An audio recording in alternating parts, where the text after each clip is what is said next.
Hi, this is Michael Orl from MobileBurn.com, and this is the Nokia Lumia 800. It is the company's first Windows 7.5 smartphone. It's an absolute stunner. It features a 3.7-inch clear black AMOLED display and a 1.4 gigahertz processor.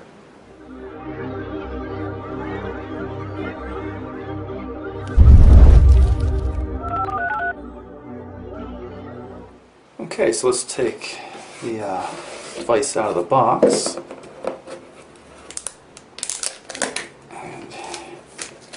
Here it is. It's absolutely gorgeous hardware. It's carved out of a single piece of polycarbonate. And while it's powering up, let's take a look at what else we have in here. It's a matching color rubber case, which is pretty cool. This appears to be warranty information, user guide, terms and conditions, all that kind of stuff. Here we have charger, quite unusual looking. This is an EU charger. You can see this device was not meant for the US market. In fact, the device hasn't been announced at all for the US market. This is the micro USB cable.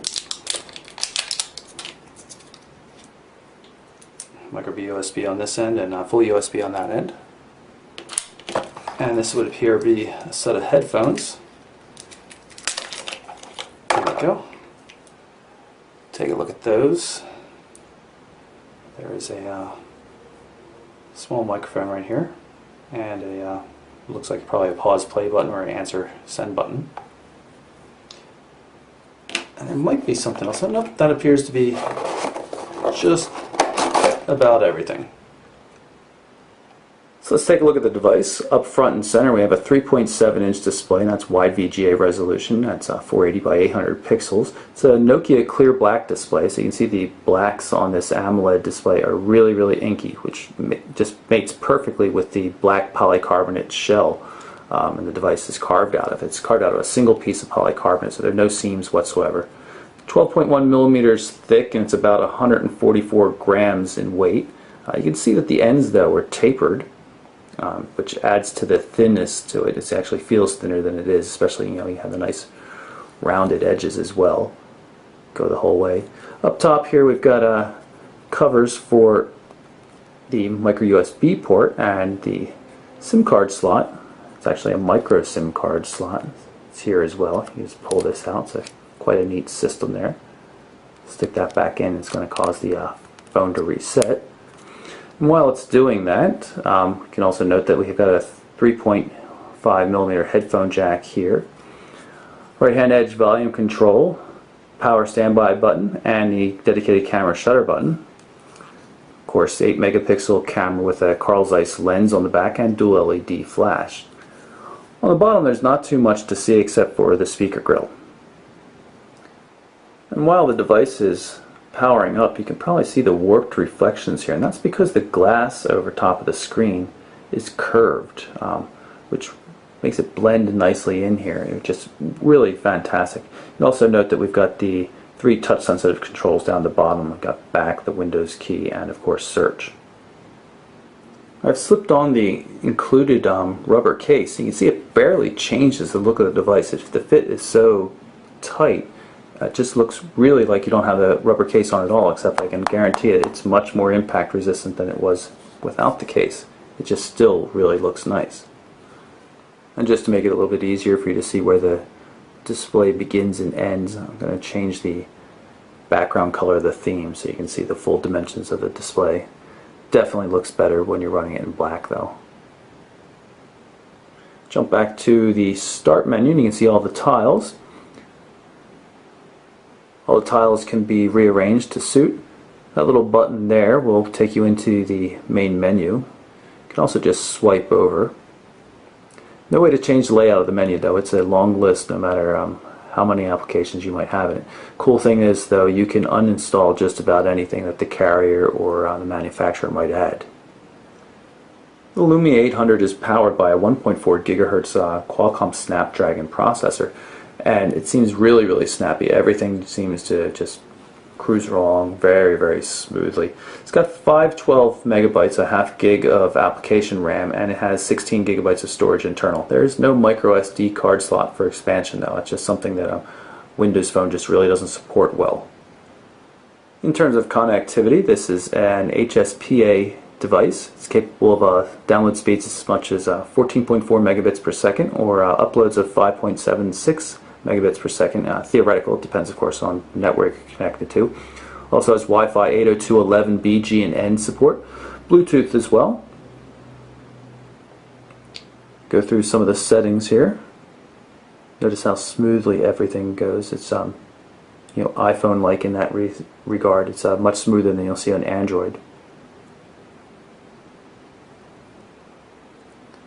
Go back to the start screen and let's take a look at some of the applications. Let's start up here with the phone. You can see call history, and I'm going to go into the dial pad. Just dial a fake number. Right now I'm using an AT&T microSIM. Turn on the speaker. Dialed is not a working number. You can see I can jump into the main menu and go on doing things and then just tap the notification area to get back to the top.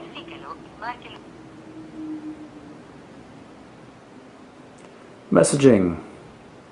Got a couple of threads here. We go into this one since it's a number of messages so you can see what it looks like.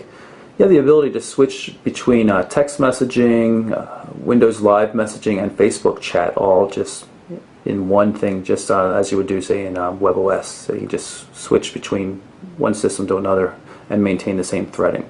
It's pretty cool. Everything uses the same color, the accent color. This is the Nokia blue accent color set in the theme, but you can see different shades of it. The keyboard in Windows Phone 7.5 Mango is absolutely fantastic. I'm a swipe user on Android, but this is as good as it gets, in my opinion, for regular input. It's a little hard to do from behind a camera, but this works really well.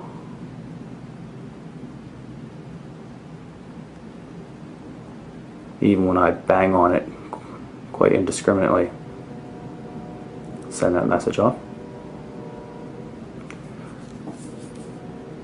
Landscape mode support as well, but when the keyboard's in landscape mode you really don't have much area left to see. Email is well supported. I have a Google Mail account here. You can see the threading built in, which is pretty cool. I love that. It just really makes it a lot easier to see what's going on. It's a mixed view of regular inbox plus threading, which I really just love. You also have the ability to link up inboxes, so I have an AIM account as well, so I'm going to link those two, and I'm going to leave it with the default name. But if you had 5 or 6 email inboxes, you could create separate linked ones. Say 2 are for work, you could create a linked work inbox, 2 are personal, a linked personal inbox. It's really very, very flexible. Also works in landscape mode, of course. And the email viewer, very, very cool. Has full HTML support, multi-touch zooming, double tap zooming. Very nice indeed. And you'll notice that now that I've linked those inboxes, the Gmail tile says linked inbox. You can rearrange things as you like. For example, I can switch those around, or I can go into the main menu and pin something to the menu. You'll see it automatically drop down here. Just long press it again and tap on the unpin icon. And just to demonstrate how it works, I can also uninstall things. If I were to reset the device, it would automatically pre-install any carrier or manufacturer apps. Drop back to the main menu again.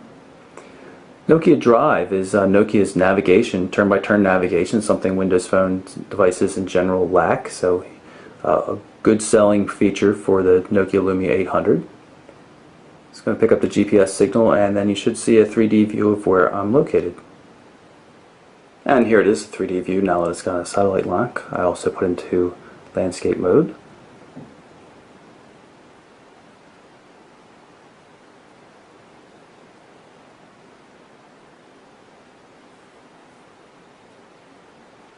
Some quick settings.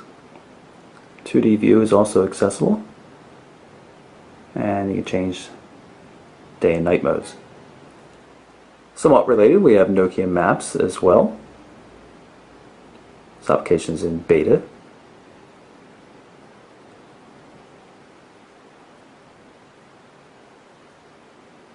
Change the views. I'll go into Philly here. You can see I have the mass transit view on. Let's see if it goes into landscape mode. And Bing Maps never did either, so it's kind of unusual. It could be some sort of hybrid between the two. It seems to load the areas in that nice blurred in view the same way.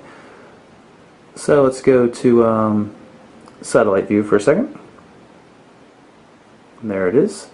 And I'm going to see if I can turn off the public transport. Nope, just switches to it. No hybrid views.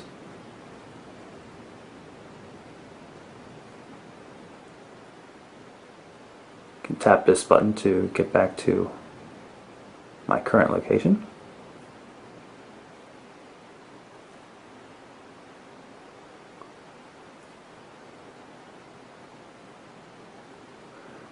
Right now it's looking up places in the area. You can see there's going to be some restaurants and shopping, things like that. Tap on one of those. There's Kohl's, hotel, restaurants. I also have a text view as well.